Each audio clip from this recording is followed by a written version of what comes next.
Coach Davis. How we doing, guys? Oh, we're doing, man. We're doing. How you living? Man, if I was any better, some might say that I was you. Oh, well, that's not a good situation to be in. Oh, we're doing good, man. First day of spring ball on deck today. Hell yeah. Oh, that's good energy.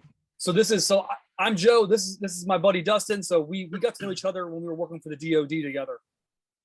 Nice. Yeah. That's funny, man. I just had a group in this morning from the FBI that was touring the facility because they're about to open up a new place down in Quantico. So been with those guys this morning and had some Department of Defense guys that were in here about 2 weeks ago. Interesting. Yeah. I think, were they looking at the facility, like the strength conditioning stuff specifically, like how you have the weight room set up and things like that? Yep. Yeah. Yep. So we're trying to, we're kind of one of the intermediaries with them, trying to help them out in the design of some of their new stuff and what they want to do. And, I think they're looking at some of the vendors we use for this room here. So they were just taking some pictures and getting that process going. But it looks like they got a really cool facility that's about to go up, and really interesting what they do and how they train their population of people. Yeah, that is actually Dustin. I don't know if you remember this gentleman. He was at Fort Bliss. We got him from UCLA. He was head strength coach at UCLA. I want to say 4 years. Frank Wintrick. Yes. Because we almost got him before the project opened up. Yeah, we almost got him a couple times. And actually, no, he works now for the FBI. I do believe the FBI CIA. Good. Mm-hmm. That's what his jazz. That's awesome. So what vendors are you set up with at Maryland? So some of the main ones, obviously, Rogue did our facility, so they did all the major stuff in here. Play did our flooring. We had Aleco that did all the bars and plates, dumbbells, and then we used a bunch of different vendors for our cardio stuff, from Woodway to Life Fitness to some of the Rogue Echo bikes. We've got ski ergs. I mean, we have all types of stuff up there. But of the three major ones, that was Play, Rogue, and Aleco that we were heavily invested in. Okay. Was that your first choice? They were all my first choices. Oh, hell yeah. That's nice. Okay. That's always good to get what you want. That's always so great. Yeah. I mean, it was good. The University of Maryland was really good to us through the process and allowing us to do what we felt like we needed to be, one of the best facilities in the country, one of the premier facilities. And obviously, when you have people behind it that are invested in it, like Kevin Plank, and they're so behind what you do, that tends to help. But it worked out really well for us, where we pretty much got everything that we wanted. That's awesome. So before we really do a deep dive and get in, Coach, tell everyone out there, for those who don't know you or not familiar with Terps football, who are you? Where are you from? We'll dig in with that. We'll start leveling out. Man, so I'm a nobody that got really lucky and moved through this profession, but I'm originally from New Jersey. That's where I grew up. Played football for 2 years at a Division III school up there in South Jersey, Rowan University. Used to be called Glassboro State. I actually, I think I was one of the few people that everybody around me probably knew that I was going to do something in this field, but me. And I got out of college and ran a company with my brother and made way more money than I should have at that age, and was really miserable with it, and decided to just, I'll give it up. Let's stop. And I went back and did my first internship at Rowan University as a strength coach. I wouldn't really call it a strength coach is what I was then, because I was afraid to do anything because I didn't know anything. So we did a lot of body weight movements and we did a lot of running. But I left there. I did my GA work at the University of West Florida. Worked for Kent Morgan, one of the most influential people in my life. From there, I went on and interned at Alabama. When I finished up as the intern role there, I got my first full-time job at the University of Louisville, where I was an assistant strength coach, football only, under Charlie Strong and his staff. And then I ended up going back to Alabama. So was one of the people in rare air that got to be at that place twice. And I spent 10, 11, and 12 back on staff as a full-time assistant. My first head job was at Samford University in 2012. worked for Pat Sullivan. The guy was like a father figure to me, was an unbelievable leader, unbelievable mentor. And then I spent 4 years at Colorado State with Mike Bobo. And in 2019, I came back to the East Coast with Mike Loxley here at the University of Maryland. So kind of been all over the place. But again, I've been extremely blessed, extremely fortunate, and very lucky to have some of the experiences that I've been able to have in this field. Yeah. How did you, I've never heard anything bad about Pat Sullivan ever. I've heard he's just a phenomenal human being. Pat Sullivan, so I spent the time with Nick Saban. And what you learn with Nick Saban is you learn what a championship blueprint looks like. And I'm sure we'll get into that at some point in the podcast. Like, you kind of learn where the magic happens. And then when you go work for Pat Sullivan, what he really taught me was the value of relationships. There's times that I had with him where I'm like, he comes down and he brings the strength coaches and my interns lunch. And I'm like, what is going on here? And he's like, hey man, I got you guys some Saul's barbecue. And I'm like, maybe he bought lunch for everybody in the building. And it was like, nope, he's just doing that for you guys. But he really taught me how you can coach somebody hard and you can love the player even harder. Like, you have your arm around their neck and your foot in their rear end, and they'll run through a wall for you. Right. So, it was a unique time for me in being there after being at Alabama, because I think that's what really started to shape me as a coach, those two experiences. Yeah. Coming out of Alabama to Coach Sullivan, was it almost like, and I don't want to say that it was any less intense or any less learned, but was it more of a fine-tuning experience versus a sprint? Yeah, I mean, I think so I'm at Alabama, and this is like, right before the 5 rule hit with the NCAA. So we had a ton of strength coaches there, right? Yeah. We had all the resources. It was like Disney World. But at the time, you didn't really know that, because like I knew it was good because I had been at Louisville, and we were building something there. And but remember, the first time I was there, we hadn't won a national title yet under Coach Saban. So like, you knew it was good, but you didn't know it was that good. Yeah. And then you get to Samford. I had no staff. The benefit for me was I was 50 miles away from UA. Mm-hmm. And so Cochran would be like, hey, some of the guys are going to come up today and help you.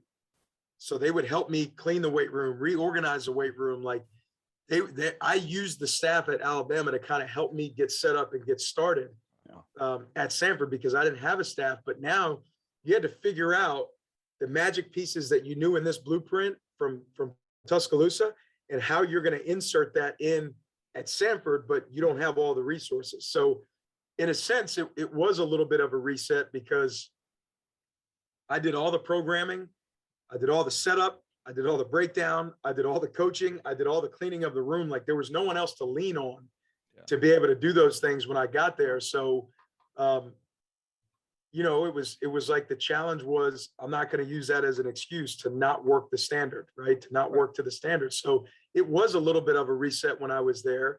But once I did it there, I kind of had the confidence of like, I know that I can go anywhere and I can do this. And the more staff I get and the more resources I get, the better I'm going to get as a leader and the better I'm going to get as a coach. Yeah. Yeah. I mean, I'm sure Dustin, you'll agree to this. When we were working for the DOD, when I was at Fort Knox and Fort Bliss, he was at JBLM. Getting resources is a real trick. It's a real trick. It's a real trick pony. It's not like every other collegiate coach that comes into the project. They're like, typically I just go to the AD and tell them I need, 10 more bars. Why? Because the grip's better and will, knock down on people possibly getting injured. Yep. How, when you're building your own, did you run into any roadblocks of getting equipment, and how did you get around those roadblocks? Getting equipment, getting staff, mm-hmm. getting positions. So while I was at Samford, I'll give you this breakdown. The trainer, my head athletic trainer that I was with, Dan Jacoby, who was also an Alabama guy. We came from Bama together. He was at Samford a year before me, but he's now the director of sports medicine at Texas A&M, working for Jimbo. Okay. And Dan and I both we knew this vision, and we knew this is why Coach Sullivan hired us, right? Yeah. I think Dan when we got there, he had 2 trainers. I had no strength coaches. We had no dietitian. When Dan and I left, we had 5, I think it was either 4 or 5 athletic trainers for football. We ended up having 2 strength coaches dedicated for football, and we added 1 for Olympic sports. So I took over as a director, and everybody worked football. And that was kind of our blueprint. You had other sports, but they all worked football. We hired a full-time dietitian who then was able to hire an assistant before I left. And then I ended up bringing her to Colorado State with me. So like we added people and we added resources. And so what I learned was, if you guys are in the same room and people are giving you the power and authority to run a program, well, if you guys share the same vision, it's a lot easier for 2 people to sell administration or boosters or donors than it is for 1. And the more people that we brought in that understood the vision, like we brought her name is Ashley Clay now, but we brought her from Alabama as the first dietitian. Well, again, so you had me, Dan, and Ashley that all understood this model and how we were trying to build it. And so it was the 3 of us that were pushing for resources from the donors, from administration, from, to the head coach. And he did an unbelievable job at exposing us to people that wanted to support the program. And he was like, if you guys could sell it, I'll put you in position to sell it to the right people. So that's how I got my first $100,000 check for nutrition. They're like, hey, how important is muscle milk? That's literally how the donor started the conversation with me. Okay. And I'm like, all right, let's go down this rabbit hole. Muscle milk's the best thing on the planet. Like, it's, right. Yeah. Let me sell we need it. So, and then obviously once you have resources and you show people what you can do with them, the university they don't want to go to donors and talk about how they have to get rid of it. They want to regress now. Yeah, you start to find ways to keep it. But that was the reason, Joe, that when I was in it, I said, if I could do this here, you start giving me more resources and I'm going to be dangerous. Oh, absolutely. No, absolutely. Dustin, did you feel that way at JBLM when you got that kick started? Because I know you started from ground zero. Yeah, I mean, we definitely did. I mean, that whole layout for that project was interesting because it was like a concept that we're gonna train soldiers, we're gonna do this and that. We got coaches before we got anything, before you had a square piece of ground to even train people on, other than they already had running trails and stuff like that. I mean, it was the absolute ground zero, and it wasn't, this is a foreign place for that whole project. So to figure out how you're going to do it, and then also do it basically outside, because 90% of our training was outside in a climate that rains 90% of the year. It made some interesting hurdles and some new challenges. And like Ryan, going to a mid-major university and working there for a long time with no resources, no coaches at times, like no interns, no GAs, you definitely cut your teeth as far as how to figure out how to do things creatively and when you're not getting money. So I felt well primed to be in that position, but it added a whole new layer of challenges, because it wasn't like, we have an empty weight room, what do you want to do? How are you going to find ways to do it? It was like, we don't have anything. Like, let's get out a Google Earth map and start looking for places where people could move vehicles so we could have a space to line people up. It was weird. It was weird. Yeah. It was a little bit weird. It was everything like, let's do this with, it was like stepping on another planet, because there was no preconceived anything at all. So yeah. Right.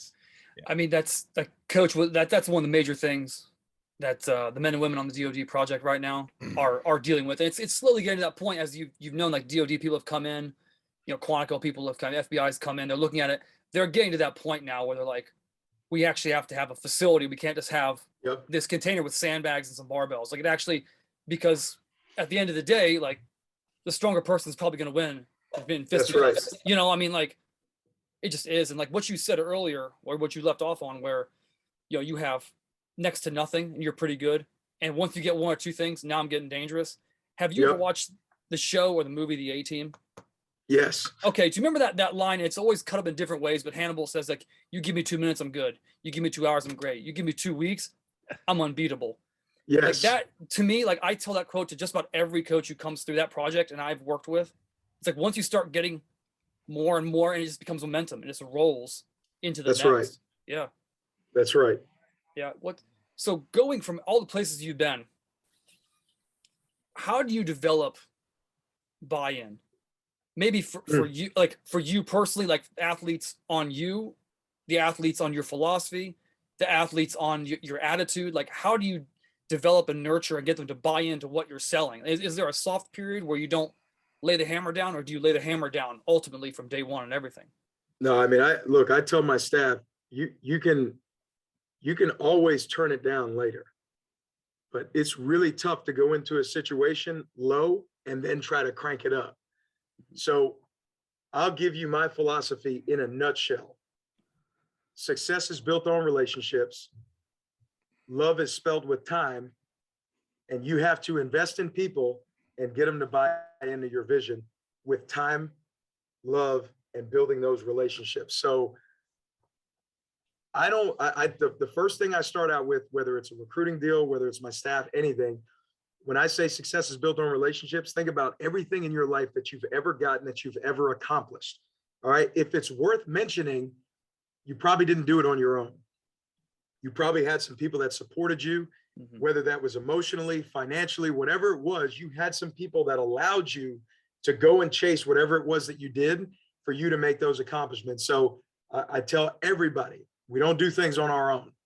All right. And then when you get into a culture and you get into a program, like it's funny because on the strength coach cesspool on Twitter right now that is going on, like I've been referred to many times as, well, he's a culture guy. I'm like, well, what does that mean? Oh gosh. I don't know.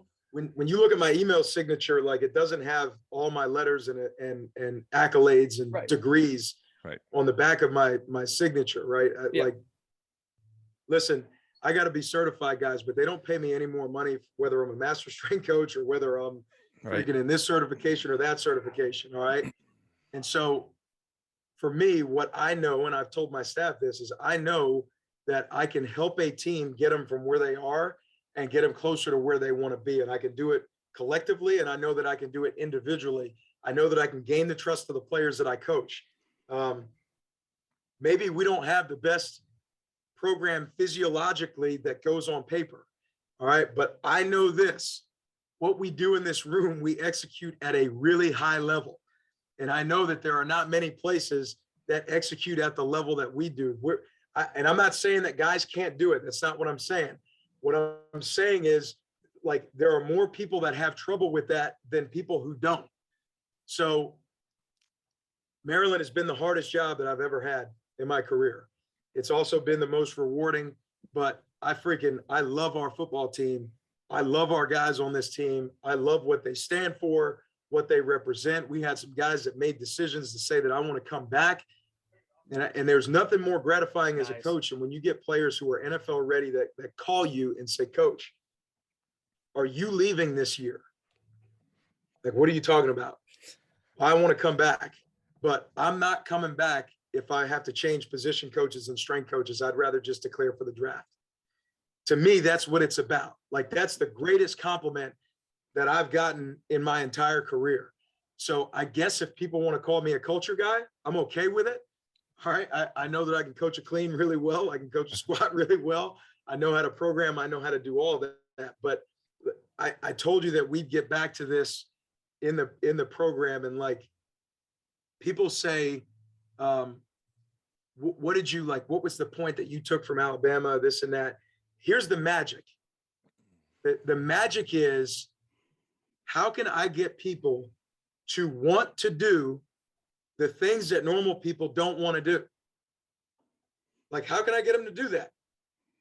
How can I get people to feel like if they're not a part of this, then they got FOMO, like they're missing out? Yeah. And right now, that's what we got with our team. Like, I'm telling you guys, you can't this team's not going to flinch. You can't make this team. There's no amount of work that you can throw at my guys where they're going to flinch at it or be afraid of. They're going to attack it, and they're going to attack it together. And what I tell my staff, like, that's the magic. We got great coaches, we got great resources, we got great facilities, but I'm telling you, none of that really matters if you don't have the right guys in the room, and we have the right guys in the room. Yeah, and how are you doing that FOMO with your players, that fear of not missing out? Like, when training at Westside, it's very like cutthroat competition. It is the far right of strength training, like it is. But every time I try to get athletes into that, I always try to find a way to get them in a competition state with each other. Is that how you do it, or what's your method on that? Yeah, so our off-season program that we run, we call it Terp Time. It's a derivative of some of what we did at Alabama. It's very challenging. Some would say physiologically it doesn't make any sense. All right. And here's what the point is of our off-season program. Like, how do you get a team and build them closer through shared adversity? It's really what we do. So I spend the first 3 weeks, the coaches are not there. It's just me and the team. We coach everything. Like, every single thing that we do, from the breakdown, the start, the stance, the position, the finish, all of it. We have a way that we do it. What I do is, in the beginning of the offseason, I'll kind of give the players what the mindset is going into the year. So this year, what we did, we showed the clip of Marcus Luttrell on the Joe Rogan podcast, where he's talking about where he was broken in that lone survivor scene where all his buddies are dead. They fell off the cliff. He's down there. His back's broken. His pelvis is broken. He bit his tongue off. Like, he basically said, you know, he had this pity party for like 3-4 hours, whatever it was. But the you guys know better than I do, but the SEALs thing is like, if you're not dead, then the mission's still on. And so his mindset became, you know what? Let me draw this line in the sand and just focus on crawling to it. And once I crawl to it and get my feet to it, I'll draw another one. And I said, this is what our mindset is going to be every single day. I don't want you to worry about your stats this year. I don't want you to worry about, you know, spring football right now. I don't want you to worry about fall camp. When we come out, we have to make it very singular. So the mindset is, today, we're going to draw this line. Your mission for the day is to get your feet to the line. That's it. If we do that, we'll reset it tomorrow. We'll draw the line again. So, like, we try to use everything we can to get the players to buy into that. The best part is the third-party validation, is when the players start getting other players to buy into it. All right, so we go out, and then what I'll do is explain to them, you know, we have a quick 3. Guys, if we don't get the breakdown right and it's not on time and we're not in sync, it's 3 up downs for the whole group or the whole pod at that time. So, like, it doesn't seem like a lot. We've had days, man, where those 3 up downs can turn to 30 or 40 really quick on top of all the other work that we're doing.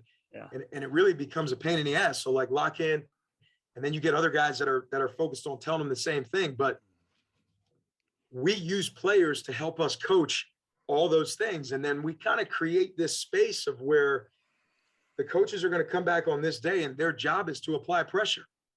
We have to see how you respond to pressure. We're not waiting until we get in front of 100,000 people when we're up in Ann Arbor to see how you respond to pressure. Yeah. It's going to be now in the indoor around us. And so, and you kind of create this mentality, like, you know, for us at Maryland, we say it all the time, like, man, we don't expect handouts. We know we ain't getting a handout. We ain't getting a call. We're not getting, you know, they're going to vote us the underdog every week. And we're good with that. We're okay with that, because it creates that mentality, like, it's only about us. And so, to me, all of those things are just tangible parts of the culture. But on top of that, how are you spending time with the players, and how are you connecting with them? So, like we say this year, our 2 biggest points in the offseason were commitment and connection.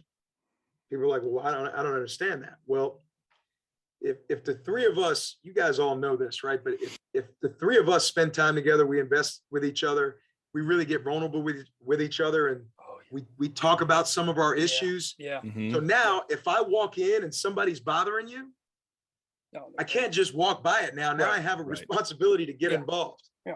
Right. But if I don't ever know those things, And I'm like, yeah, I was on the podcast with those guys once. Like, they're pretty good guys, but like, I'm not going to step into that. That's none of my business. Right. Mm-hmm. We are very strategic about providing opportunities for our players to be vulnerable with one another. And so the connection comes because we're not connected. The more connected we are, the higher our level of commitment is to one another. And so we did some things this offseason where we took them paintballing together. We just put the players out there, let them go at it. We took them to a deal in DC. We went to the African American History Museum in DC together as a team. And then we had some one-off events where, my staff will barbecue at the house, have this group over, have that pod over. But all of this stuff was designed to intentionally connect specific groups of our team. And I think all that is part of it. We accomplished that. I know that was a super long answer for what you asked for, but that was beautiful. Yeah. I mean, you're getting just the training, right? You're getting at the heart of, I think, what gets overlooked. And also, I mean, not necessarily something that strength coaches want to tout as far as, they're building the emotional intelligence of their players. Where did that start? Did you encounter that first in a program that you're with, as far as putting players in vulnerable positions? I understand this well. I played in a program that had a lot of that as the foundational element of building the program. But where did you first see that, or where did you find that was a necessity and worthwhile? I think the first time I really saw it, to be honest, was being with Pat Sullivan. He had this thing, man, where like guys never wanted to let him down. And you try to figure this out of like, how does he get this type of connection with everybody in the program? And you really start breaking that down, and it's because of the time that he invests with you. It's because, when I thought about it, I'm like, well, it's the times that me and him were driving around Birmingham and he was sharing like, holy crap, this guy's not perfect. Like he's got issues too. And he was going into some of those with you. And that's where you start to figure out, okay, I need to get this. And now how do you do it? So you start studying some things in organizational leadership. The second thing I did, I started getting away from all these strength and conditioning conferences. And I wanted to go to leadership venues. Like, who are some great leaders? Get me around some Fortune 500 companies that are doing things the right way. And you start learning all these little tactics that some of these people use. Like, and then, we started doing some stuff with the Disney Leadership Academy. We learned some things from there. Like, you kind of start putting all this together. And then the resources that I got from being at Alabama 10 years ago I'm using some of those same resources to help me and to help our program here at the University of Maryland today. So, for me as a coach, I talk to a sports psychologist every other week. The in-between weeks, I talk to a person who's in organizational leadership. Those are standing phone calls that are for me. Mm-hmm. And that's to help keep the iron sharp and keep the sword sharp. And what I started to learn was like, man, I was a young strength coach trying to go to every freaking the NSCA conference, the CCA conference, the regional conference. I was trying to do all this stuff. And what you realize is people give you the highlight reel. Mm-hmm. I could watch that on social media. And so now when I go to a conference, I have two objectives. I want to meet with young strength coaches, number one. And then number two, I want to put together a circle of coaches that would tell me the truth about what they really struggle with in trying to run their programs. And I'll share the same thing. Here are the roadblocks, man. This is what we did. And guess what? It didn't work. We didn't like how that turned out, but who stands up to present on this stuff? Right. Well, and that makes sense why, you start to get disenchanted with, those big conferences, because you start to get a lot of repeating themes that it's like, not to say like, oh, I've been here, I've heard it, but that is kind of part of it. And when you really get, you eat the meat and you spit out the bones, where's the meat lie? The meat lie? And that's what you're getting at there, which I've heard very few people say that openly terms. Say that openly. Yeah, for sure. I mean, what Ryan's getting at, saying that as a strength coach, I hear those themes all the time in other areas and other professions and other outlets where people have, dissected high functioning organizations, and those are fundamentally important things. But we've gotten away from that. I think there's some people that are definitely utilizing it, and some that are vocalizing it, but it is not the majority. It's it's I don't know. It's what Ryan kind of got at too, as far as this swamp of a Instagram and cesspool that some of this stuff is turning into, as far as what they want to put out as far as information, if that's what you want to call it. I don't know. Like so here's what I believe, and this is what I'm telling my staff in terms of developing my guys around me right now. Not just guys, we have more than that, but my staff. The landscape of what we do is changing. And I'm very happy that I'm not getting into this field right now.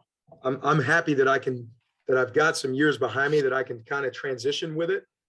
But organizations are not going to be looking for the smartest person in the room to run their program. That's not what they want. And if you look at the landscape of college football, strength coaches always talk about two things. They always say that, like, we get the most time with the players and we should be the kind of the voice and the vision, not the vision, but the voice and echoing the head coach, right? Mm-hmm. Yep. Well, what are colleges looking for? What they're looking for in head coaches, in my opinion, right now, is great leaders. They want coaches that can lead programs. How are you going to lead programs? How are you going to retain players? How are you going to develop people? Well, if we're supposed to be a reflection of the strength coach or of the head coach, what do you think universities are going to start looking for in the strength coach? They're not going to look for the person that can come up with the best program. That's going to, like, if you're not qualified to do that, you're not going to be in the room to begin with. What they're going to start looking for, in my opinion, and I could be completely off base with this, but I believe that they're going to start looking harder at the leadership qualities of the performance coaches that they're putting in the room, because the athletes are still spending the most time with us. Yeah.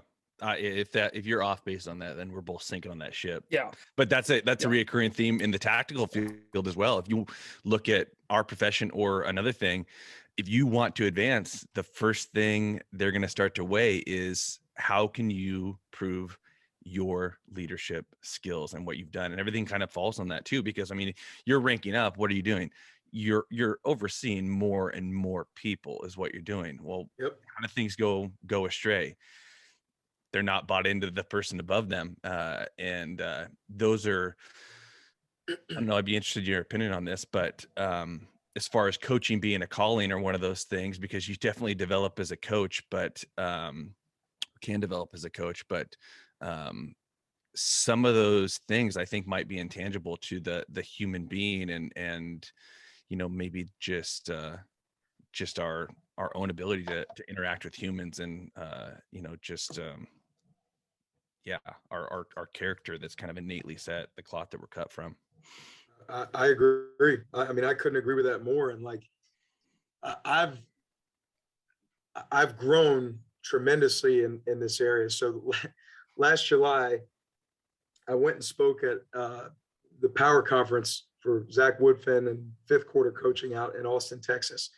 And Zach had asked me to speak. I'd been to the Power Conference 2 or 3 times. And I said, all right. I said, hey, what do you want me to talk about? He just wouldn't answer me. And I asked him like 3 or 4 times up to the conference. I was like, Zach, I know we know each other real well.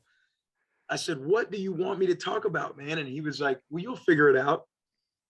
So I had a group of interns in here that summer, and I asked them, I said, what would you guys want to hear?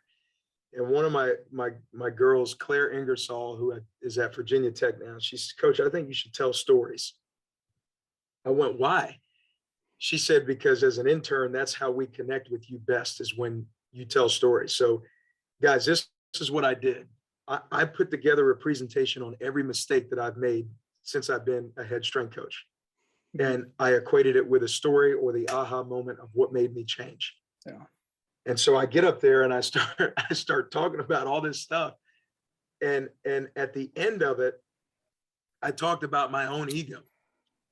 All right. And so I'm not one of those coaches that won't give the place, but I'll share the story and how I've grown from this moment. But Pat Sullivan resigned from Samford University.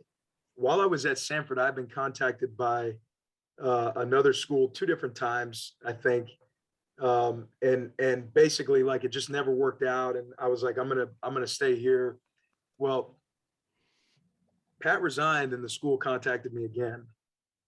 I was like, I'm gonna go interview for this job. Here's what I did. This was my ego. In my mind, I said, this place has already contacted me twice in 3 years. So I drove down, and the first thing I did is I met with a realtor. Oh. Before the interview. Oh. Oh. Oh. So I get down there, I find this house. I'm dating this girl at the time, and I'm like, this is perfect. I'm gonna take this job. She's here. I'm gonna get this job. Like I know I am. And lo and behold, I interview and I don't get the job. And like my ego, right? I'm like, I'm crushed. Zach Woodfin gets hired. Zach was right behind, we were in Birmingham, right by each other. You know, the reason he got hired there is because UAB had shut the football program down. Oh, that was during that time. During that time. Oh, okay. Yeah. So I had no idea what he had going on personally, but what I knew is that my coach resigned. I had other opportunities, didn't really need that job. And here's Zach in a position where he came back to his alma mater to coach, and they shut down football. Like, who knew that was coming? Yo, no one knew that was coming. No. And then he doesn't want to go because it's their rival. He played at UAB. Mm-hmm. So the school was Southern Miss, and he didn't want to go. Here I am saying they need me, right? Yeah. Like that's where my mindset was. So here's humble pie. Zach gets the job, and I'm like, man, I can't believe this guy got the job. I end up going to Colorado State. Zach Woodfin and I end up being very close friends, and so I ended this conference. I ended my talk with like how there was a point in my career where I could do no wrong. I had all the right answers, and I felt like I was the best thing smoking, and this place needed me. And what I didn't realize was how I needed that experience so that I could grow my own pride and ego the right way. And I could utilize it the right way, because honestly, like it crushed me. Mm-hmm. And I told Zach, I mean, Zach couldn't believe I was telling this story, and like, he didn't know any of my side of this. And, sure. You know, we got emotional there, and he shared his personal side there, but I thanked him for being good enough to get that job. I said, Zach, I owe you. I owe you, and you have no idea, because if I had kept going down the path that I was on, there's no way that I would be a fit to be at the University of Maryland right now and do what we've been able to do here. It just would have never happened.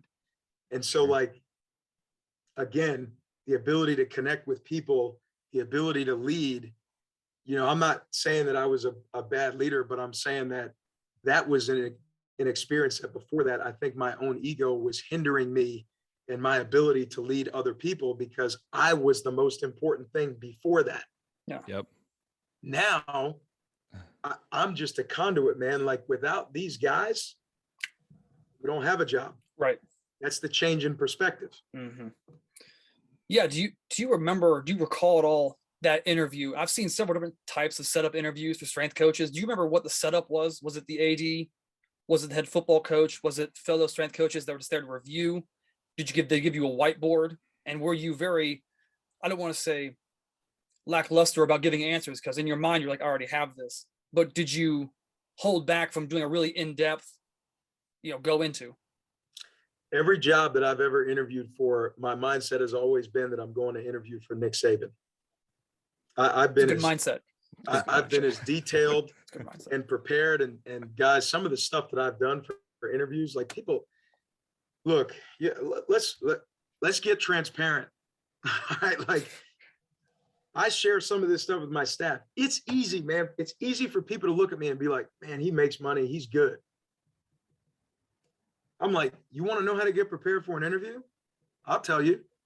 If you really want a job, what you should do is you should fly to Florida to sit across from where the coach is staying in the team hotel and wait for him to call you so you could maybe go get coffee with him and show him how bad you want the job. oh, that's too much. Well, try doing that on Christmas morning. Like you should know what it feels like to have to go to Kinko's to get something printed at 8 o'clock at night to put your stuff together for this interview. You should know what it has to feel like to type up every description of every drill that you're going to run in your off-season program. You should be able to give examples of averages by position of percentages that the guys are going to train at, which my mindset's shifting in that now, where we program more based off of speed zone than we do based off of percentage. But I like the velocity stuff a little bit more. But like, no, every interview that I've done, I've always had the mindset that like, would I interview the same way in front of Coach Saban? Mm-hmm. Yeah, you bring up a couple of interesting points there where you say like try doing that on Christmas Day, like Christmas morning, like that to me, the litmus test for someone who really enjoys what they're doing is on major holidays. Christmas Day, Christmas Eve being one of them. What are you doing? What are you doing? Are you going to the, or what like, are you willing to do? Yeah, what are you willing to do? Like I tell people like, well, Yeah. you know, you're retesting that day. I don't know what to tell you. It's Friday. We're retesting that day. Well, it's Christmas.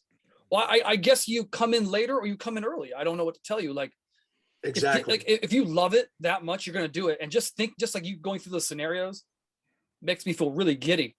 Cause I love that.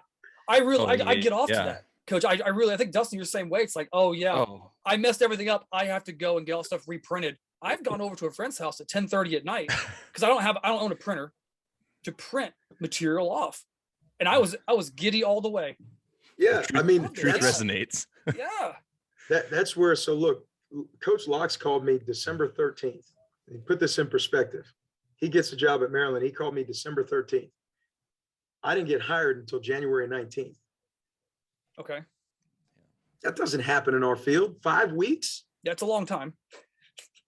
So again, there's a lot of different things that I had to go through because of the climate at the University of Maryland specifically. But, and then I had other offers, but I wanted this job because at the time it was the most challenging job in the country. Now, look at what we train in. We train in one of the best facilities in the country. We've got really good players on our roster. We've got a chance to be good. Like it would, if I wasn't in this chair, it would be a highly sought after job. So like I always tell people, forgive me if I feel like I've earned the right to be honest about things and talk about things in a certain way. But it was the most challenging thing that was out there at the time. And I don't know that I could do it again because my life is different now than it was when I got here. Yeah. But I don't know if I could go through this process of building again. But nowadays I see an issue where people say that like we should be paying interns and we should be doing all this and that, and we're underpaid and we're overworked, and you know, you need this quality of life work balance, right? And I'm like, well, I don't think there's a such thing. I think they have to work in harmony. They work together. You know, it's not like my personal life and then coaching. I'm the same person. Right. The players that I coach know about my personal life, and my personal life involves coaching when players call or FaceTime or whatever, or they come over. My house in the summertime usually has players at it all the time. Yeah. So it's figuring out how to balance those instead of figuring out how to separate them and silo them. And then I'm going to spend time over here and then spend time over here. I don't believe in that. But right now we have a problem where people are getting these entry-level jobs for $60,000, $70,000, $80,000 a year, and the experience doesn't add up with the job. Oh, yeah. So what I'm finding is that when you're starting to hire people, we will interview a lot of people who really aren't qualified for the job because of how they made these quick jumps coming out. And I am not saying that we're overpaid as a profession. That's not what I'm saying. What I'm saying is the landscape of college football right now, especially at the Power 5 level, is affording people to be able to earn better at a lot of places. And so like GAs are coming out saying, I don't know if I want to take this job because it doesn't pay enough. Oh, gosh. And Cochran used to tell me, he'd be like, leveraged against what? Yeah. Right. Oh, once again, that's the truth. Yeah. Oh, yeah. Yeah. So that's where I see this issue of like, I remind my staff, I remind my interns, it's easy to look at me. I know my salary's in the newspaper. I know they see what I do, but like, it's easy to make a snap judgment to be like, man, he's good. And I'm like, okay, until you sit in the seat and take the stress of it and have to be able to manage the stress of it. But I'm like, guys, you need to make sure you remember my resume. I've been all over the country. Yeah. I started, my first job was $16,000 a year. Like when I went back to Alabama, I took a pay cut from 35 at Louisville to 30 at Alabama. Mm-hmm. And had 3 sports on top of 2 positions that I coached in the weight room. And so when I got to Samford, that was the first time in my life. I think I got hired at like 63,000. That was the first time in my life in this career that I wasn't living paycheck to paycheck.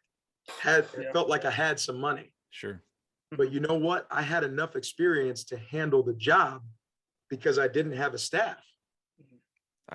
And so now people won't look at a job like Samford because they would rather go be an assistant at Maryland or at Georgia or at, you know what I'm saying? Like, oh, it's unfortunate too, because I mean, if you'd probably agree with this. If I add up the amount of money I made as a coach in dollars and I add up the amount of money I got paid back in perspective from dealing at crappy places up to, better places environment wise, perspective costs something. It's not free. And, you take away your seeing what it looks like at a high level and then going down to where you have no resources, trying to match that. If you take that out of your career, you're a different human, maybe not just a different coach, a different human being. Absolutely. Couldn't agree more with that. Yeah. Yeah. I mean, there are several things you said, Coach, in the last 20, 30 minutes that really make that you're just a man after my own heart. And the biggest, seriously though, the biggest thing that you've said thus far is that vulnerability aspect and that buy-in aspect and the aspect that, Dustin hits on all the time. It's the mental game, not in a manipulation way, but in a getting them to be comfortable around you. And again, like you said, like arm around their neck, foot up their keister, and they're going to go through a wall. I mean, I was just out in Phoenix, and of course, Phoenix is like this massive hub for pro athletes. It's incredible. And I spoke with a gentleman there, Joe Cooperman, who works with UFC fighters. And he says there are some days they'll come in and they'll just be just worn down. Now, I'm not saying we can do this in an NCAA setting, but there are days like they just don't train. And they just kind of hang out and talk to each other. And then after a while, they get warmed up and they start moving a little bit. And I think in that scenario, getting buy-in in that way is great. But the aspect of the vulnerability is it's refreshing to hear someone say that at your level. To hear someone say that, I don't hear that very often, because typically when coaches go to those coaches conferences, like you said, you're the first coach it's ever told me directly, I started to steer away from those, because I mean, to be honest with you, they're all major sexy highlight reels, and this is just as great. This is how they put this together, this presentation. And in my mind, I think to myself that I can make a wrinkled t-shirt look good if I stretch it out a little bit on the right day. You know what I mean? Yeah. I'm not, it's just a personal thing, man. I'm not interested in it. Like I could sit with you guys, go to a conference and say, hey, let's go grab lunch. And I could learn more from being in that scenario with you guys. If you would really open up to me about the stuff you do, and I would share about the stuff we do and what worked and what didn't work. And, like we did this thing. I'm always looking for ways to connect differently with our team. And I got one of these ideas from Zach Woodman. We spoke together at a clinic in South Carolina. And he said, Coach, I did this thing, it was pretty cool. We did the 3 H's with our team where they would share who their hero is, a hardship they've been through, and a highlight of their life. And so I'm like, man, I took that idea and said, how can I do this and make it work for my group? So we put together this template of how we were going to do it. And I'm not going to share what some of these players said, but I will tell you guys, it was the most powerful thing that I've ever seen with a group of young men. And it took about 4 days. The first couple of days, it was like 3 or 4 guys go up, they'd share. So I told my staff, I said, look, we're going to lead it off every day. And I want to know some real stuff about the hardship. And so my staff went up fully transparent. Here it is. And after about 4 days, what these dudes started to share when they would talk in front of the team was like, it was powerful. And so remember, I have about 3 weeks with the team before our coaches come back and they come off the road recruiting.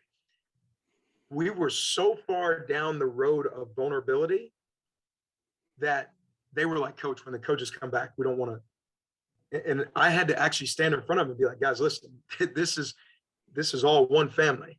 Even though they haven't been here the first 3 weeks, like these are guys that recruited you, that sat in your living room, that they love you, they care about you. And it was like, all right. And then our coaches, I said, hey, make sure when we lead off, you share some for real things. And from the first coach that hit it, the players immediately were like, all right, all in, like, let's go. That's an idea I got from being at a conference where I had to speak, but Zach and I said, let's go get lunch. Yep. We were sitting around eating barbecue when this came up, and I pull my phone out in my notes section and I'm like taking this down, and he's like, let me know how it works out. So after that year, I sent him back the blueprint of how we did it and said, I would do this every 3 years with a team. I think it's a little much every year. Oh, that's very aggressive. Yeah. But every 3 years, I would do this with a group. Yeah. So for everyone listening out there who doesn't quite understand what an NCAA coach does or what the environment is, what Coach Davis is talking about is essentially the equivalency of, instead of doing business in a business room with projectors, you go out with the CEO to play golf and you get more business done in that golf lunchtime than you would in a business room. Is that correct if I say that? That's right. Okay. Different. Yeah. It's just a different forum, Yeah. No, I like that. So transitioning off that into your philosophy in general, when it comes to weight room performance, if we're just dealing with just off season, what does a week look like? What do you like? What don't you like? What have you tried? That works? What have you tried that doesn't work? So for us, the general week in our off season would be, we're going to lift Monday, Wednesday, and Friday. We're going to have our off season program in the afternoon, Monday, Tuesday, and Thursday. And on Friday, we actually go our off season running program Friday morning. We go at 6 a.m. in the morning. So we do that for a few reasons. There's a short turnaround between what we do on Thursday afternoon and Friday morning. Mm-hmm. And it's really challenging the way that it's set up and structured. On Wednesday afternoon, we bring in a speaker, to hit certain topics of, we have a program that I started with our ops person this year called Made for More. And it's basically building the toolbox for our players off the field. So we do things from financial literacy to psychological assessments to organizational leadership to mindset, inspiration, motivation type things. But it's all stuff where we try to put these relationships together where they may not use it now, but when they leave here, like, they have certain things in their toolbox where they can reach back and say, well, we did this at Maryland. I can reach back to this financial advisor or accountant or a guy that owns that company over there. I always have those relationships. In terms of the performance, we will be like going through this past year. Monday would be more of so it's 3-day split, total body in the weight room, but Monday would be more of a dynamic effort in what we do in terms of emphasis. Wednesday would be more of our velocity-based overhead work, like a push jerk, push press, split jerk, something like that, a snatch, something of that nature, to going into some of our single leg work and having an upper body emphasis there. And then on Friday is going to be it's a total body day again, with a heavy emphasis on the lower half. Okay. Again, physiologically, you're not going to find that in the textbook of like, so coach, you mean to tell me that they run at 3:00 on Thursday and they get done with a challenging run, like on an RPE scale, it would be up there, what they did on Thursday, to say that they're going to come back 14 hours later, do another run on Friday, and then follow the run up with a total body lift that's a heavy lower body emphasis.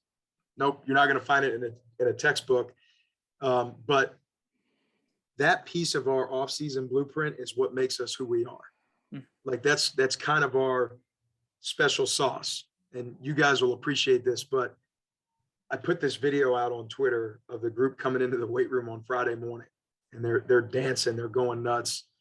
And it was funny, there's some of the responses that I got about like they should be working, because I never followed it up with what they did. So the next week I put the video up of them dancing, and I followed it up with a thread of about 12 videos of heavy cleans, Right. of heavy squats, weighted pull-ups.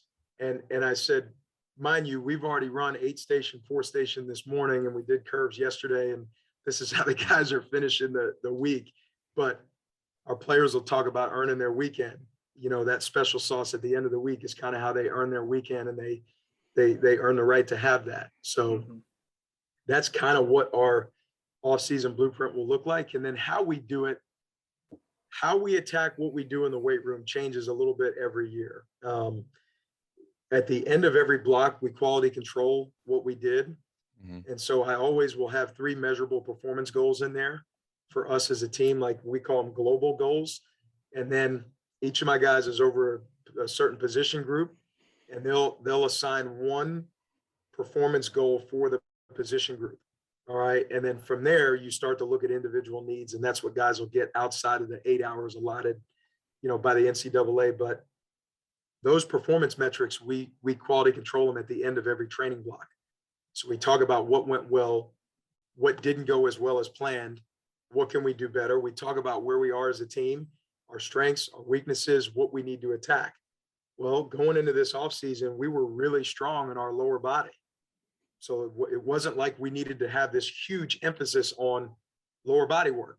And so what we did is our bigger emphasis was on horizontal and vertical pressing, which, and then obviously a byproduct of that is what we did on the backside of the pressing. So that's kind of how we go about building the blocks, and that's how we decide what goes in there. And then, whether it's going to be kind of a standard rep scheme of following, Prilepin's table, or if it's going to be something where we're going to be a little bit more, towards like what would be a West Side metric, maybe. But we evaluate that differently every year. So we're not just cutting and pasting what we did from the previous year. Yeah. Do you find that with every recruiting class, it's going to be a slightly different need basis? Absolutely. Absolutely. And, they start recruiting guys that come in looking different for their position, and a lot of that makes you look better as a strength coach. Sure. So, we had some guys that ran really well in the combine, and I got called by some media outlets, and it was funny because I said, you guys are acting like these guys haven't been fast their whole career. It's not me taking credit for it, and I'm not trying to take credit from the trainer, but give credit to those players. Yes. You've been watching Nick Cross cover these angles on the field for 3 years now. We've been watching Chig run these routes for 4 years at Maryland. It ain't like they just became these great, fast, explosive players. They've been that. Yeah. And now that they don't have to focus on football and they can just focus on training, they get a chance to clean some of that up and showcase their ability. Right. And that's actually something we've actually discussed with other people as well, where there are coaches out there who will completely take credit for everything. They've worked with an athlete for maybe 2 years or maybe less, and they go and they have an accolade, they win something. Oh, look what I made. Yep. Like, no, the guy's 22 years old. You knew him from age 20 to 22. You fine-tuned a couple things. Like, you were a part of what they did. Yeah, but they were the one doing it. They were the one living it. You can't take credit for the first 20 years of their life. Yeah. That's right. That's right. Man, okay. So you mentioned earlier you like velocity as a base. Please go into that for people who don't quite understand. Like, you can talk from a very simplistic level of velocity and then explain how you utilize that. All right. So we have a system in here called perch. There's a screen up at the rack, and essentially what it does is that perch has the ability to measure how fast the bar is moving in whatever movement we're doing. All right. Now you can dive down a rabbit trail of doing a lot of different things and creating competition boards, leaderboards, certain training zones that you want guys to hit. We do all of that, but at the most basic level, this thing is able to measure bar speed. It's also able to count an eccentric rep for the athlete. So we can program it to measure bar speed, to measure time under tension. We can program it to measure really whatever we want. What I've found is that this piece of technology is the single greatest thing that we did in our room in terms of player buy-in, because it creates instant feedback for the athlete on the rep. They're at the rack, they're cleaning, they're getting instant feedback on speed of the bar. They're squatting, they're getting instant feedback on speed of the bar. So when we program a range, it's also an ego check. So we come out and we'll say, yesterday was our first day of spring football training, and we did chain squats. So, accommodating resistance on a back squat. And we programmed a range, which is pretty aggressive. But the range was, we were looking for guys to be in the 0.6 to 8 range with this accommodating resistance. And the rule that we say, typically we would have programmed the percentage based off of their max, and then taken into account whatever the accommodating resistance was and prescribed certain weights on their 3 working sets or 4 working sets. Now what we'll do is we take into account the accommodating resistance. We look at the guy's max, we get a gauge of what range he's going to be in, and all we have to do is start him in that range. And we say, we'll allow you to go up as long as that thing measures in the range that we're looking for. Sure. So now all of a sudden you get this immediate intent, because guys are able to see the screen after every rep. And it takes a split second for the screen to light up to show whether it's blue, which means you're good in the range that you need to be in, gold, you're moving faster than the range that we've programmed, so you can go heavier, or red, you're under the range that we programmed, so this is where you have to stay, or we have to reduce the load. And so now all we do is track the last 3 sets of where the guy hit, and instead of manipulating his percentage, we're just manipulating the speed range every week. Okay. Sure. I'm a huge guy as far as the bigger the group. If you can find ways to auto regulate things, oh it my makes it a lot gosh, easier. not just So easy, but I mean, now, because it goes the opposite direction too. You got a guy that's performing well, or maybe a young athlete that is, I don't know, we'll use a walk-on that had a lot of potential gap to close in on. His maxes might be going up a lot faster than your 5-star recruit that's already ready to step on an NFL field. Basically, there is a huge dichotomy in weight rooms sometimes. Well, now you're giving that guy that, or maybe the guy that's taking better care of himself too, and recovering better, you start to see these trends where, if you're ready to run, you can go a little bit, and you can kind of watch stuff like that, and some, unique, interesting things kind of can transpire. But that's cool stuff. That's cool stuff. Yeah. I mean, it's the best part is so we have 4 groups a day that we run. I coach quarterbacks, O-line, and some of our receiver position, but it's funny when, like yesterday, Jalen Duncan, one of our linemen, comes in, and the first thing he does is he'll go up to the screen, punch in DJ Glaze's name, who's another offensive tackle, and he'll go back to the group to see what weight and speed he ended up at, and be like, all right, so when we went out for the run yesterday afternoon, they're in the group and they're in their pod, and Jalen looks over, is like, I finished heavier than DJ today. I'm like, yeah, I know. And I look, and DJ's like, hold up, where did he finish? I'm like, he's heavier and faster. So like next week, the athlete will remember for 7 days from now, where DJ will come in first. He'll check Jalen's for last week and be like, all right, I'm going to smash this. Yeah. Like that's part of the buy-in too, right? Sure. It's part of like getting them bought into the process. So I'm a huge proponent now. I'm not totally there in just being able to program based on velocities and speeds, but I'm a lot closer. We do a lot more of that than we've done in the past. Okay. Sure. Now, when you do that, and correct me if I'm wrong, did I mishear? You do that on a Wednesday? We do this with our major movements every day. Every day. Okay. Every day we train. Okay. And then every day we train. All right. Wednesday being, you said you love like push jerk or snatch, like vertical press. Yep. So when we were pressing, like in the off season, you have probably 1 or 2 of those vertical movements, whether it's a snatch or push jerk, whatever. We're really trying to drive the explosive intent that day. And so it makes it a lot easier when you have this stuff pre-programmed in the perch, and you can get guys up there. I mean, we'll get guys that we have a tight end that's split jerking 315 for reps, which, like it's pretty cool. It's impressive. Yeah, Yeah, it's pretty yeah, cool. But yeah. what's even more cool is when the guys get around him to see his speeds. Right. And that's where even I would say the intelligence of our team when it comes to performance is higher, because they go and they understand what they're looking at when they're like watching CJ over here split jerk 315 going, holy crap, look at his speeds on this. Yeah. And that's Yeah. when they never explain to athletes either is, the intent of the movement. What are we doing with this stuff? Oh, it's explosive stuff. I might have never said that, but I'm looking at it as a coach being like, no, we're not training the right thing. That is garbagely slow. Yep. Now you've kind of removed that from the equation and also put it on them and the players to be like, hey, bro, I can see what the thing says. Like, it's not good. Yeah. Oh, we've had many times the athletes talk about how the perch is broken and the other groups go, no, oh, I'm sure. Yeah. That is the nature, especially of that environment with a football group where, big egos die hard, but that's an awesome tool eventually you'll stop fighting it. Eventually stop fighting and buy in. Yeah. That's right.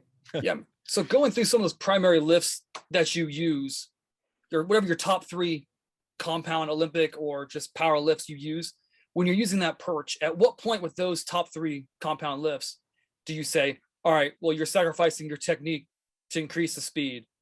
Like with watching it coaches wise, like what are you doing? So there's always a point in the program where you're going to let it rip. Yeah. And we'll track the rip. It's going to be red. Mm-hmm. We're good with that. This is a find a way week. You know what I'm saying? Like it's not, but we'll program that and we'll make sure that that's known before we go into it. So like, we had a guy, he's actually back. He just came by the office. He's actually back for pro day tomorrow, but we have a guy, Sam O, who is a D lineman for us. I mean, he's like close to 700-pound squatter. He's like 650 plus on his deadlift. He's like 4 plus on his bench. I mean, he's just a freak. And at 290 pounds, had a 6-pack. So like that's great. For him, we got him to the point where like, I'm not chasing a 1 rep max anymore. We're not chasing strength anymore with him. So it'd be like, hey, I want to get a strong 3 at 82% or 84%, whatever. And now the guy's competing with his speed zone in there. But for the freshman that comes in, that's not able to do that yet, like, look, we're still kind of in a work capacity phase with you. So you're not going to have these high speeds that we're programming in here for you. Even right now in the off season, or I'm sorry, in the start of spring football, like yesterday, part of my group, my offensive lineman, I have some 5th-year seniors in this group that we hit 5 sets of 3 yesterday on the chain back squats. All right. If they're not at a certain threshold, half of my group was hitting 5 by 5 because we're still building work capacity with them. They're not at the level yet where that's really important to them. They haven't built their tank up like some of these other guys. Sure. And so that's kind of how we have like I would call it a tier A and a tier B to the same stuff. Okay. Right, his percent, now we have to go off of percentages with these guys rather than going off the perch because they're still building. They just got here in January. Yeah. This guy has been with us for the last 3.5 years. He's good. Have you noticed, I guess conversely, kind of with some of those older guys and your training cycle, especially on those short turnaround days, the more mature athlete is able to hit those speeds they're trying to hit, and you might notice that the younger athletes are struggling to do that, and that really starts to set people apart. Absolutely, because they know what to expect, right? They know the demand of it, and this is where when I talked about the culture piece, how do you build that off season? This is where the older guys are starting to tell them, listen, we are only kind of walking through this right now, or he's just going to intro this right now, but we're going to run curves on Thursday. All right. It's one of the toughest things that we do. And we do it on a day that we don't lift, because tomorrow we're going to come back in the morning and run these stations. And by the time you get to the weight room, your legs are going to be gone. They're already going to be trashed, and you're going to have to find a way. So like now you see guys going in where they're cold tubbing in there. They're getting dudes in the cold tub together. They're getting in the Normatex together to try to anticipate the demand. Yeah. And you have the older guys that are helping you with that, because there's only so much I can say. But when you have 3 or 4 guys in a group that are like, look, I've been through this.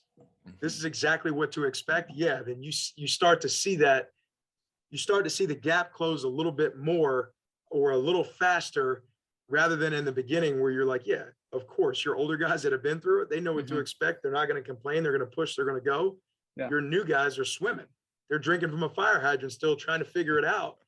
And like, you know, they post the memes and stuff over the weekend. And I come in on Monday. I'm like, what'd you guys do? They're like, I slept.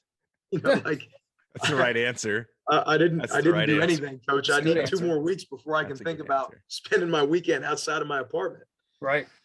Man. So I hate to go back just a little bit. You brought up a very interesting point that I always like asking strength coaches who bring it up independently.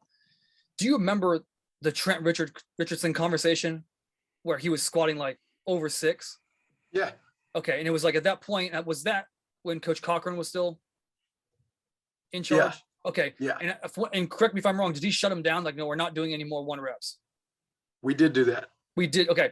So at what point, at what level of athlete do you say, all right, okay, like this dude, he's squatting 7, he's pulling 650. Well, heaven knows what his bench is. You know, it's just like massive amounts of weight. At what point do you say, all right, it's time to like Aaron Donald 2.0, you can calm down. Let's just pursue those like a good heavy locked in 3. When does that happen? I think strength coaches look for these metrics all the time because the magic question is like, how strong do you need to be to play the position? And I think it's kind of relative. So like for Sam O, I'll go back to him. It's a lot like Trent. It's you put 500 on Sam's back. It's not the same as putting it on mine. Exactly. Yes. It's all relative. Yes. Yeah. Yes. So here's what I think in a nutshell. And I told the staff this is kind of what we go by. 80 to 85% of his max effort strength. The guy has to be able to hit to maintain his foundational base of strength regularly in the program. He's got to be able to hit that 85% range. All right. He may not have to stay there very long. He might only need to hit it once every training cycle and be good. All right. And then you can start programming based off of velocity with this guy where he's hitting really good 3s, you know, really good triples. But we can't just say, I specifically do not believe that you can just never train heavy. Yeah. And go purely off of speed, strength with velocity and say, we're good. I don't believe you can do that. 85% is kind of the magic number for us of like, he's got to hit this, whatever that is for the guy. So, you know, for Sam O, it could be 550. It could be 525. For Trent, that could have been 500. So whatever that is, I think you have to evaluate that. And then you have to ask yourself the question, like literally, man, how strong does this guy have to be to play the position? Right. I had a lineman this year that threw, I think it was 455 or 65 off his chest. Guys, I could send you the video. It was ridiculous. Easily over 500. Yeah. He's hitting that for a double. But I'm like, we're going to stay there. Yep. Well, you don't have to be able to bench 525 to play offensive line. Right. Yeah. And I don't know many strength coaches that would tell you the truth about that and be like, oh no, man, but like, I'm not going upstairs to talk to the coach about how I ego lifted this guy and he tore his pec. No. And we're going to talk about stuff that's not written in a textbook. This isn't written in a textbook. And I think I wouldn't have maybe said some of these things as an early strength coach. I would have said, looking at that player, he already benches 500. This is a real scenario. I know he's given not all of his effort. He's probably a 600-pound bencher. Also having a powerlifting background of a little bit, I knew looking at him like that guy can bench way more. Not knowing like that's not going to transfer over at all. There's going to be and the investment made to do it is going to make him worse, most likely. Yeah. Yeah. So that's it. I mean, do you ever tell them if he hits like 465, greasy's fast, and he wants to keep going, you have to pull the reins on him. Just tell him on your auxiliaries, you push those. Yeah. So this is the kid. This is exactly what I told him. Everybody's around. They're jumping around. They're like, let's go up. Here's what I said to the kid in the moment. I said, anything we do past this is for ego. We're getting ready for spring football. Yeah.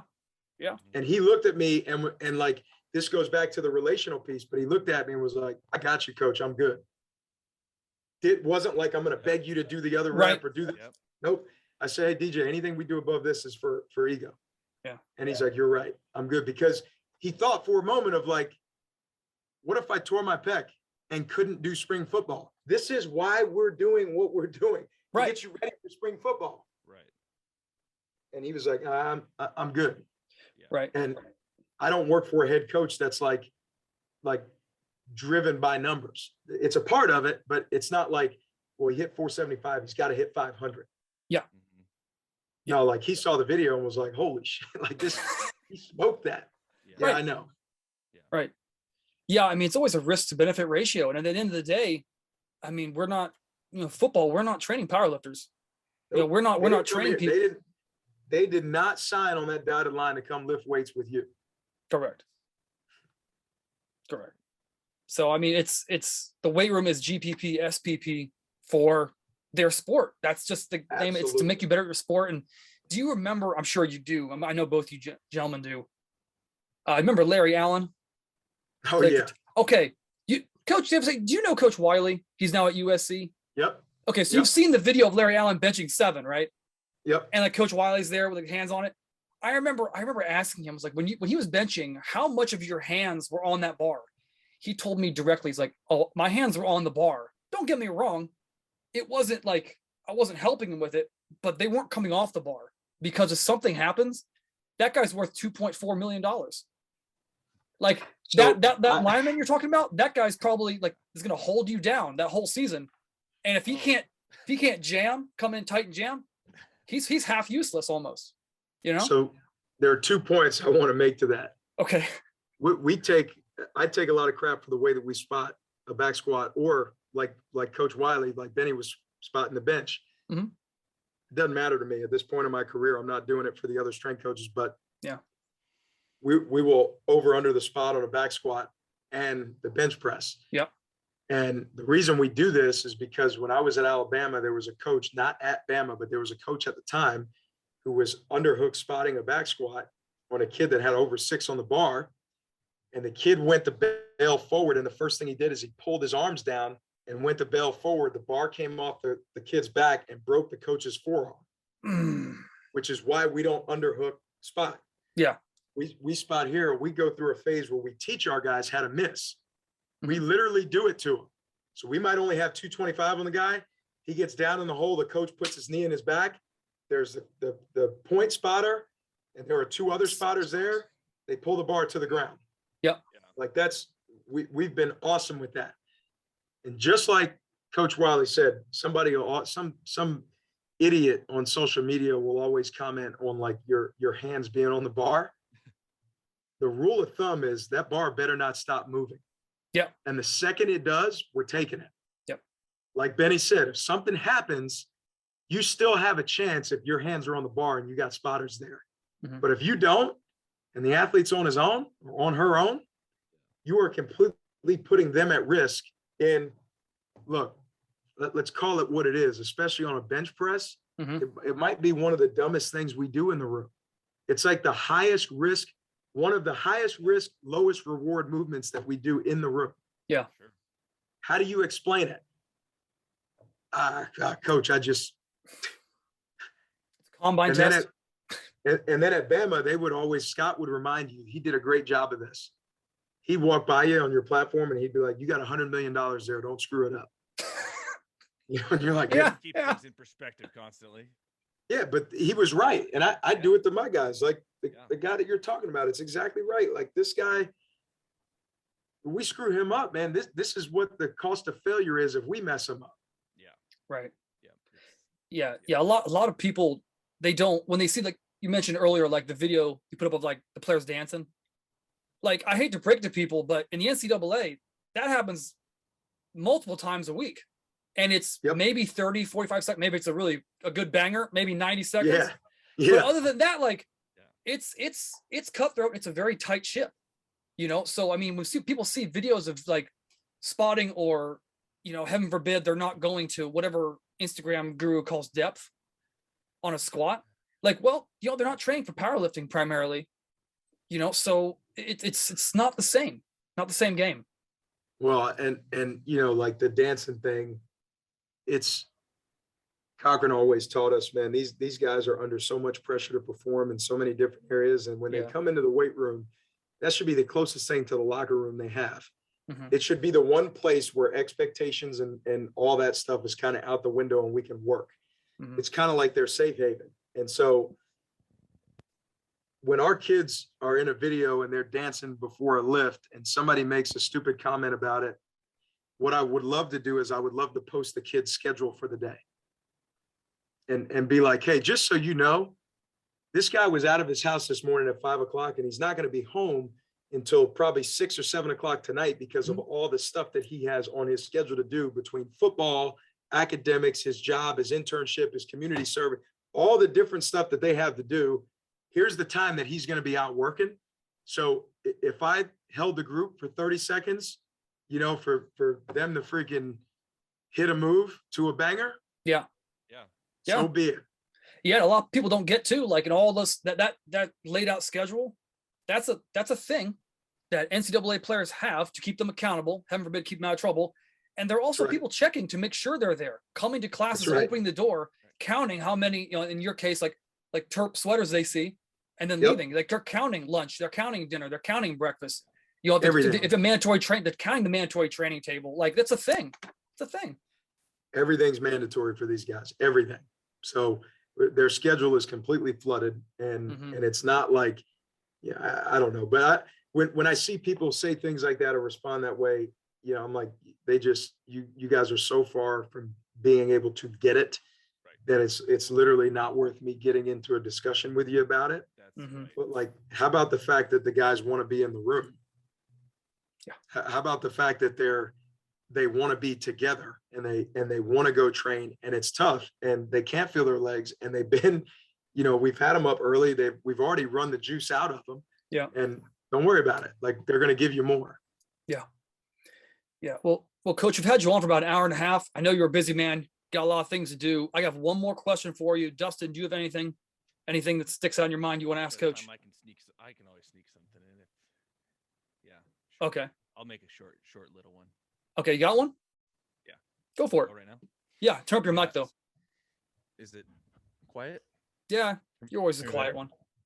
Yeah, a little bit better. Quiet one.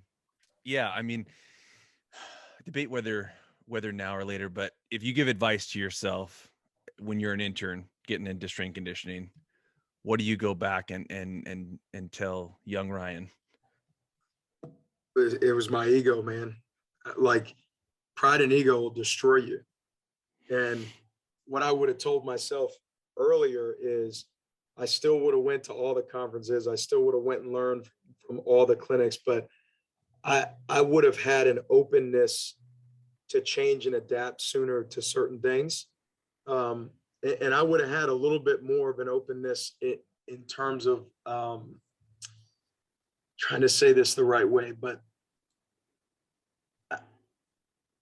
Dan Jacoby, the guy at A&M, and I always talk about this. Like, we never really enjoyed being assistants because we knew we wanted to run programs. So it was like, we looked at everything like it was an evaluation. Like, all right, we got to do this and we got to be really great at this because this is going to help us be a better head person when we're running a program.